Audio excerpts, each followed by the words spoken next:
Takže já vás všechny zdravím. Chtěl bych vám dneska ukázat, začínáme takový divoký baráček. Vypadá to tady jak ve školce, ale zároveň je to teda tak starý a hodně plesnivý.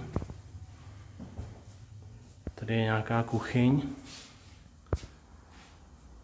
Je to takhle všechno barevný.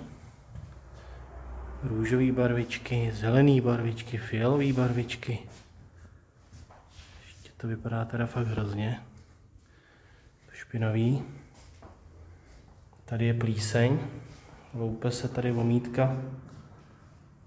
Barva se loupe, je to všechno takový hodně zanedbalý.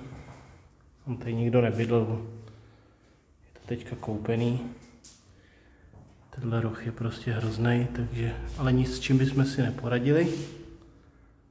Bude všechno na bílo, takže vám ukážu potom výsledek. Dneska začínáme, máme to na 3 dny. Všechno oškrábat, poopravit, zbavit se plísně a dát to všechno do nějakého pohledného stavu.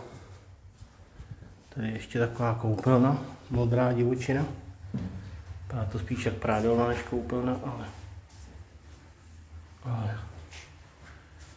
ale myslím si, že to dáme hezky dokupy a bude to trochu k světu. Tak jo, jdem na to a dám vám sem video, až bude hotovo.